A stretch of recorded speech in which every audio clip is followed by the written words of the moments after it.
നമസ്കാരം. നമ്മൾ കഠിനാധ്വാനം ചെയ്തുണ്ടാക്കുന്ന പണത്തിന്റെ ഒരു വലിയ ഭാഗം ആദായ നികുതിയായി, അതായത് ഇൻകം ടാക്സ് കൊടുത്ത് നഷ്ടപ്പെടുന്നത് ഒഴിവാക്കാൻ സാധിച്ചാൽ അത് എത്ര പേർക്ക് സന്തോഷമായിരിക്കും അല്ലേ? 2026 ആദായ നികുതി നിയമപ്രകാരം വരുമാനം ലഭിച്ചാലും നമ്മൾ യാതൊരു നികുതിയും നൽകേണ്ടതില്ലാത്ത പൂർണ്ണമായ നിയമപരമായ ചില വരുമാന മാർഗങ്ങളൊക്കെയുണ്ട്. ഇന്നത്തെ വീഡിയോയിൽ എല്ലാ ഇന്ത്യക്കാരും അറിഞ്ഞിരിക്കേണ്ട ആ പ്രധാന നികുതി രഹിത വരുമാനങ്ങളെക്കുറിച്ചാണ് നമ്മൾ സംസാരിക്കുന്നത്. ഒന്നാമതായി, കാർഷികമായുള്ള വരുമാനം. ഇന്ത്യയിലെ കൃഷിഭൂമിയിൽ നിന്നുള്ള വരുമാനത്തിന് പൂർണ്ണമായ നികുതി ഇളവുണ്ട്. ഇവിടെ കർഷകർക്ക് ഏറ്റവും വലിയൊരു ആശ്വാസം എന്താണെന്ന് വെച്ചാൽ 2026 പുതിയ നികുതി വ്യവസ്ഥയിൽ കാർഷിക വരുമാനത്തിന് പഴയതുപോലെയുള്ള സങ്കീർണമായ പാർഷ്യൽ ഇന്റഗ്രേഷൻ രീതി ബാധകമല്ല എന്നതാണ്. അതിനാൽ പുതിയ സ്കീം തിരഞ്ഞെടുക്കുന്നവർക്ക് കാർഷിക വരുമാനത്തിന്റെ ഇളവ് വളരെ എളുപ്പത്തിൽ തന്നെ ലഭിക്കും. രണ്ടാമത്തെ കാര്യം, ജോലിയിൽ നിന്ന് വിരമിക്കുമ്പോൾ കിട്ടുന്ന ഒരു തുകയാണ്. നിങ്ങൾ സ്വകാര്യ മേഖലയിൽ ജോലി ചെയ്യുന്നവരാണെങ്കിൽ ഉപയോഗിക്കാത്ത അവധികൾ പണമാക്കി മാറ്റുമ്പോൾ 25 ലക്ഷം രൂപ വരെ നിങ്ങൾക്ക് നികുതി ഇളവ് ലഭിക്കും. അതുപോലെ ഗ്രാറ്റുവിറ്റി ഇനത്തിൽ സർക്കാർ ജീവനക്കാർക്ക് 25 ലക്ഷം രൂപ വരെയും ഭൂരിഭാഗം സ്വകാര്യ ജീവനക്കാർക്കും 20 ലക്ഷം രൂപ വരെയും നികുതി നൽകേണ്ടതില്ല. ഇനി മൂന്നാമതായി ഉള്ളത് ഇൻഷുറൻസ് പോളിസികളാണ്. ലൈഫ് ഇൻഷുറൻസ് പോളിസികൾ കാലാവധി പൂർത്തിയാകുമ്പോൾ കിട്ടുന്ന തുക പൂർണ്ണമായും നികുതിരഹിതമാണ്. എന്നാൽ ഇവിടെ ഒരു പ്രധാനപ്പെട്ട കാര്യമുണ്ട്. 2023 ഏപ്രിൽ 1 ശേഷം എടുത്ത പരമ്പരാഗത പോളിസികൾക്ക് വാർഷിക പ്രീമിയം 5 ലക്ഷം രൂപയിൽ കൂടുതലാണെങ്കിൽ നിങ്ങൾ നികുതി നൽകേണ്ടി വരും.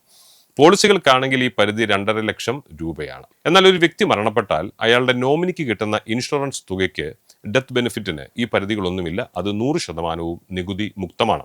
നാലാമത്തേത് നമ്മുടെ ദീർഘകാല നിക്ഷേപങ്ങളാണ്. Public provident ഫണ്ടിലെ PPF പെൺകുട്ടികൾക്കായുള്ള Sukanya Samriddhi യോജനയിലെയും നിക്ഷേപങ്ങൾക്കും അവയുടെ പലിശയ്ക്കും കാലാവധി പൂർത്തിയാകുമ്പോൾ ലഭിക്കുന്ന മൊത്തം തുകയ്ക്കും യാതൊരു നികുതിയും അടയ്ക്കേണ്ടതില്ല. കൂടാതെ ജോലി ചെയ്യുന്നവർക്ക് അവരുടെ EPF അക്കൗണ്ടിലേക്ക് ഒരു സാമ്പത്തിക വർഷം പരമാവധി 2.5 ലക്ഷം രൂപ വരെ അടയ്ക്കുന്ന തുകയുടെ പലിശയ്ക്കും പൂർണ്ണ നികുതി ഇളവ് ലഭിക്കുന്നതാണ്. ഇനി അഞ്ചാമത്തെ കാര്യം, നിങ്ങളുടെ പോസ്റ്റ് ഓഫീസ് സേവിംഗ് അക്കൗണ്ട്. 2026 പുതിയ നികുതി വ്യവസ്ഥയിൽ മിക്ക നികുതി ഇളവുകളും എടുത്തു കളഞ്ഞെങ്കിലും സെക്ഷൻ 10 പ്രകാരമുള്ള പോസ്റ്റ് ഓഫീസ് സേവിംഗ് അക്കൗണ്ടിലെ പലിശയ്ക്കുള്ള ഇളവ് ഇപ്പോഴും നിലവിലുണ്ട്. നിങ്ങളുടെ സിംഗിൾ അക്കൗണ്ട് ആണെങ്കിൽ ഒരു വർഷം 3500 രൂപ വരെയും, ജോയിന്റ് അക്കൗണ്ട് ആണെങ്കിൽ 7000 രൂപ വരെയുമുള്ള പലിശയ്ക്ക് യാതൊരു നികുതിയും നിങ്ങൾ നൽകേണ്ടതായിട്ടും ഇല്ല. ആറാമതായി നമുക്ക് കിട്ടുന്ന സമ്മാനങ്ങളാണ്. മാതാപിതാക്കൾ, പങ്കാളി, സഹോദരങ്ങൾ എന്നിങ്ങനെയുള്ള അടുത്ത ബന്ധുക്കളിൽ നിന്ന്, റിലേറ്റീവ്സിൽ നിന്നോ കിട്ടുന്ന ഏത് വലിയ സമ്മാനത്തിനും നികുതിയില്ല. അതുപോലെ വിവാഹവേളയിൽ കിട്ടുന്ന സമ്മാനങ്ങൾക്കും വിൽപത്രം വഴി അനന്തരാവകാശമായി കിട്ടുന്ന സ്വത്തുക്കൾക്കും പൂർണ്ണ നികുതി ഇളവ് നൽകിയിട്ടുണ്ട്. പക്ഷെ ബന്ധുക്കളല്ലാത്ത സുഹൃത്തുക്കളിൽ നിന്നോ മറ്റോ ഒരു വർഷം 50,000 രൂപയിൽ കൂടുതൽ സമ്മാനം കിട്ടിയാൽ അതിന് നിങ്ങൾ നികുതി അടയ്ക്കേണ്ടി വരും.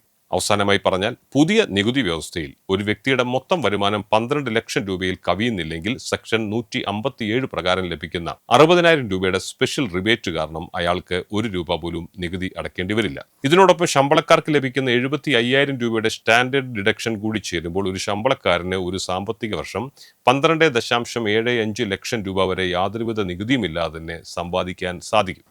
അപ്പോൾ നികുതി ലാഭിക്കാനുള്ള ഈ മികച്ച മാർഗ്ഗങ്ങൾ നിങ്ങളുടെ സാമ്പത്തിക പ്ലാനിങ്ങിൽ ഉൾപ്പെടുത്തണം.